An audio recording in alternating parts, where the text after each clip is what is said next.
thank you so much for tuning in and clicking on this video. It's the latest on trend with your girl, Biami. UK influencer and YouTuber Miss Rfabulous, who also goes by the name of Renee, is going viral for this video. Now, there isn't much backstory on this. She did put out a post saying that she's not the problem. She don't know the girl. She ain't never seen her. She ain't never met her. She ain't never spoken to her. The girl was drunk and she tried to jump her. Obviously, you know, there's always going to be a backstory, but not even that this video is funny, but it just kind of looked like, you know,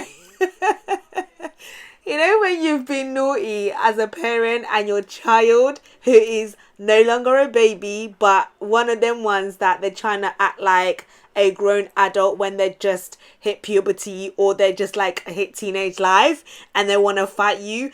That is literally what this video reminded me of. I mean, the girl didn't really look like she was fighting back. Maybe, obviously, there was a lot more footage that we didn't see. This is the footage that is currently going around. But it just kind of made me feel like even the way Renee was fighting, it was just kind of like, if I lick you, if I just lick you, respect your elders. That's what this reminded me, like, you know. And again, we don't know the backstory, but she did put out this. You guys could go ahead and read it for yourself. And once again, she's saying she ain't the problem. But listen, there ain't no... What's the saying again? There is no fire without a match. No, there's no fire without a flame. I don't know what the saying is. But, you know, there's obviously something. And good Lord, please let there be peace. Rest, sis, rest. I speak peace because trouble don't gonna kill you, girl. Just be at peace, like, as in. But yeah, anyway, this is currently what is trending at the moment. Is Miss Rfabulous ever trending for anything good? And it's a shame that a user has said this, and actually this is what's in the mind of a lot of people.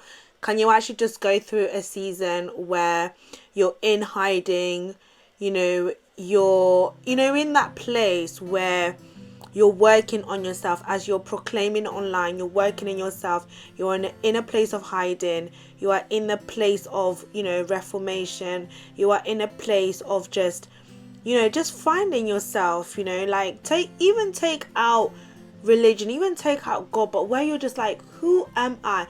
Who is the woman that I want to be? What does she look like? What does she serve? What does she bring to the world? You know, like, what does that woman look like? And then I'm gonna start building myself to start walking and striving to be that woman that, you know, was originally created to be. You know, the virtuousness, you know, the qualities. What does Renee look like? You know, am I always going to, is it the brand that I want to, you know, that I want to keep living, or am I trying to find Renee? And, you know, not to compare, but I recently watched an interview with Cuppy, and as we all know, you know, one of Cuppy's signature is pink. And one of the things that she was saying in her interview was that she's at the stage now, she's in her 30s, or she just reached 30, one of those, where she's trying to differentiate herself and the brand. And there's reasons as to why she made pink to be a big part of her brand, you know, and it was all about empowerment. It was all about showcasing that pink isn't just, you know, it's not a weak color, and it's not just because, oh, I'm a woman that I want to wear pink. There were so many other elements and strengths that she wanted to bring forth from that, especially being a DJ in a male dominated environment. And now she's at a stage where she wants to differentiate herself. She's, you know, finding other colors that she likes. Like, who is this woman? And I feel like sometimes this is the best way to go about it. Sometimes you have to go in hiding. It's like when you sow a seed, the seed first of all dies in the ground.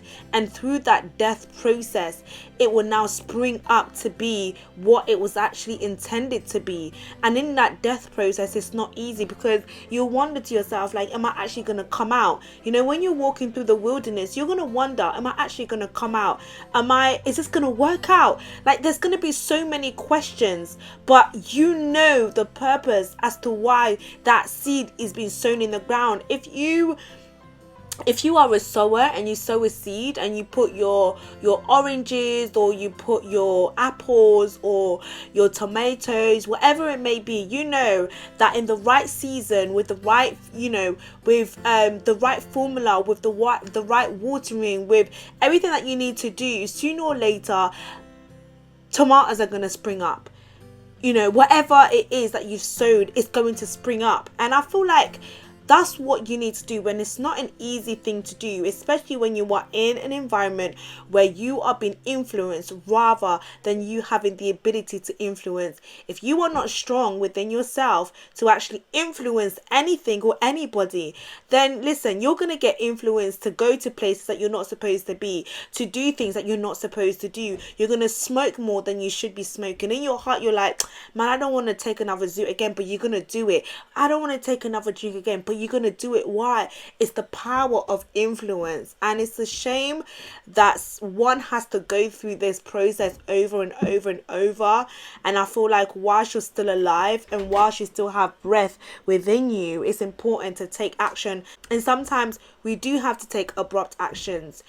It depends on how valuable and how much you love yourself. Do you love yourself enough to be like, you know what, I value myself. I want to protect myself. I don't want to be out there. I want to be exclusive. I don't want to just keep giving myself to different people. I want to restrict access. And you can only restrict access to something that holds high value. If something doesn't hold high value to you, then access is going to be open to everybody and anything. You are not going to go out of your house and leave the door open. You're going to close the door and lock it, because in that entry there's a lot of valuable things that you don't want anybody to just take or have access to, or steal or burn or destroy or do anything. And that's the same with our bodies. There is so much valuable things within us that should drive us to restrict access. But yeah, like it's crazy. But guys, this is currently going around, and I mean, what can we say? But yeah, if you like this video, please do like, comment, share, subscribe. Support your girl. I really, really would appreciate it. And every single one of you guys, click to that big red subscribe button matters. Thank you so much, and I'll speak to you guys in the next video. Don't forget to hit your notification bell so that you guys are notified whenever I post.